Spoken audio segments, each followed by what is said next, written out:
Something that weighs less than a sunflower seed navigates 3,000 miles across a continent it has never seen.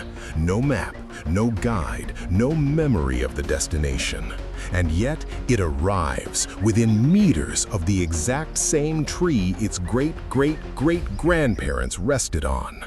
This is not folklore. This is not metaphor. This is happening right now in the skies above North America. And the creature doing it has a brain smaller than a grain of rice. To most people, the monarch butterfly is a symbol of fragile beauty, delicate, gentle, harmless. They are entirely wrong. Beneath those orange wings lives one of the most ruthlessly engineered survival machines in the history of life on Earth, a creature shaped by 50 million years of war against parasites, against predators, against a continent that tries to kill it in every season. This is its story.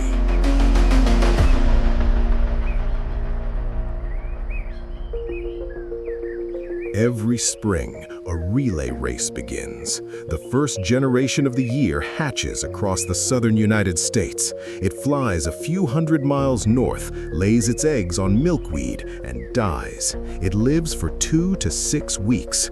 That is all it was built to do. The second generation does exactly the same, then the third, then the fourth. 3, sometimes 4 entire generations are born, travel north, reproduce, and die, so the species can push further through the continent's long summer. Each one sacrifices its entire existence to carry the species a little further. This is not metaphor. This is written into their DNA. But in late August, something ancient awakens. The days begin to shorten, not dramatically, just minutes less of sunlight each day, and the monarch feels it. Deep inside its body, a genetic switch flips. Reproductive hormones shut down completely. The body stops preparing to mate and begins preparing for something far more demanding. A new butterfly emerges, and it is not like the others. Scientists call it the super generation, the Methuselah monarch. While its parents lived for 6 weeks, this butterfly will live for 8, sometimes 9 months. That is 15 times the normal lifespan. 15. Its body builds fat reserves with unusual efficiency. Its wings develop extra structural density. Its muscles grow stronger than any previous generation. It is not built to reproduce.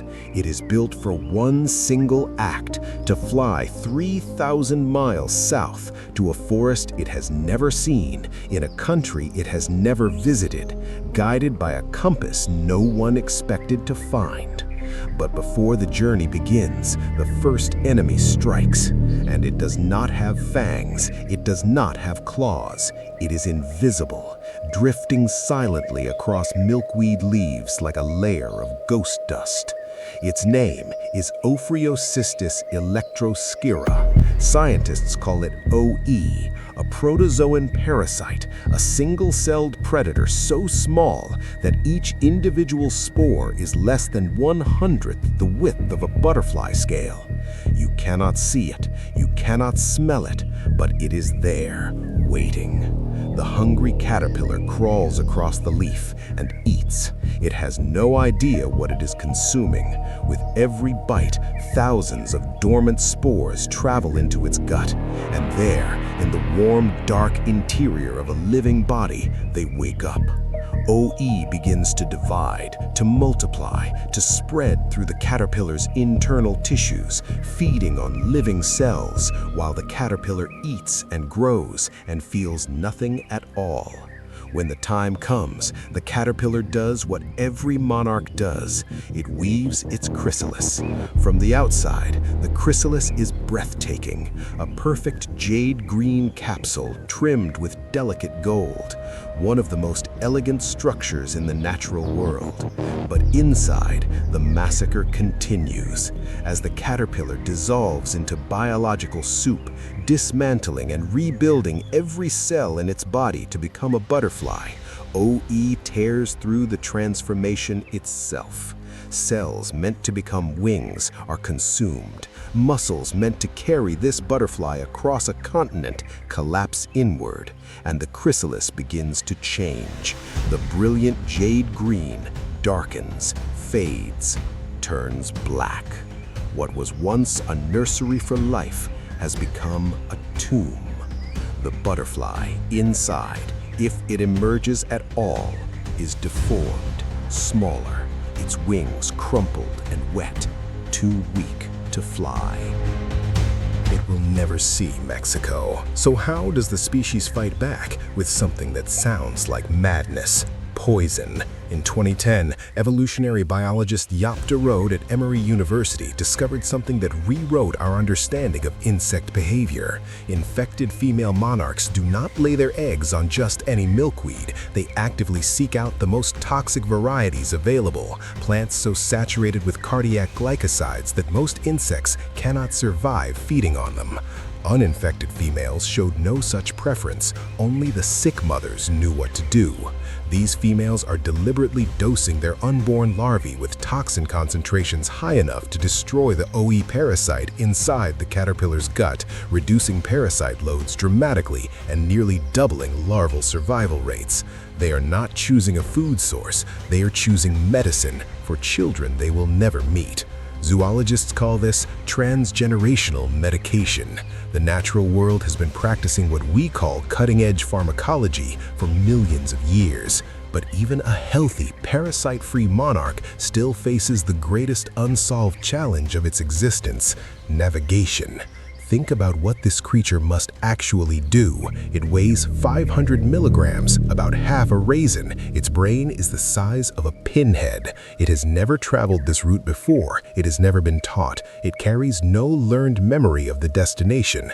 And yet, it must travel from southern Canada to one specific mountain range in Michoacan, Mexico, 3,000 miles away, arriving at the correct altitude, the correct forest, within meters of trees its ancestors have used for thousands of years. How?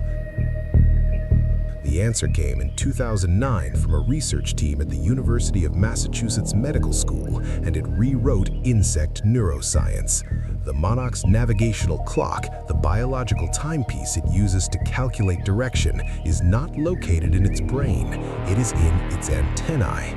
The antennae function as a time-compensated sun compass. As the sun moves across the sky, the butterfly uses the angle of polarized light, the sun's precise position, and its own internal circadian rhythm to compute a bearing, southwest toward Mexico. But there may be a second system operating in parallel. Deep inside its body are proteins called cryptochromes, light-sensitive molecules that scientists believe can detect the Earth's magnetic field. Two independent compasses, one in the antennae, one potentially in the wings, cross-referencing each other in a body weighing half a raisin. We build constellations of 31 GPS satellites to navigate a continent. The monarch does it in chemistry and antennae. And so in late September, they rise, not in ones and twos, in millions. They gather on trees across the central United States, forming living tapestries of orange and black, waiting for the right thermal conditions. When columns of warm air rise from the heated earth below, the monarchs spiral upward, riding invisible elevators in the sky. Then they glide southwest, covering more than 100 miles on a favorable day without a single wing beat. But the air above North America in autumn is not always kind. Cold fronts sweep in, winds turn hostile, rain drives them down from altitude. The infected ones, those carrying heavy OE loads, begin to fall first. Their flight muscles, weakened by the parasite, cannot sustain the effort. Their wings cannot generate enough lift. You may have seen it without knowing what it was: a monarch lying motionless on a sidewalk in October. Not dead from old age, not killed by a predator, simply filtered out. The migration is the selection mechanism. Only the strongest, the cleanest, the least compromised will cross the border. The rest feed the soil. After 2 months of sustained flight, the survivors descend. The monarch butterfly biosphere reserve, Michoacan, Mexico, 3,000 meters above sea level, a UNESCO World Heritage Site in the high-altitude Oyamel fir forests, where temperatures are cold enough to slow the butterfly's metabolism without killing it. And when they arrive, the forest transforms. Millions of monarchs land simultaneously on the same trees every year. The branches bend under the weight of living wings. The trunks disappear beneath orange and black. The air fills with a low, continuous murmur. Millions of resting wings breathing together. Some individual branches carry more than 10,000 butterflies. They have traveled 3,000 miles, and they found exactly where they were supposed to be. But the forest is not sanctuary. Waiting among the trees is a predator that evolution has spent millions of years specifically engineering to breach the monarch's one great defense, the black-headed grosbeak. Most birds that try to eat a monarch suffer immediate, violent consequences. The cardiac glycosides in the butterfly's tissues attack the bird's heart within minutes. The bird learns fast never to try again. But the grosbeak cannot feel the toxin. A 2021 study from UC Berkeley revealed the mechanism.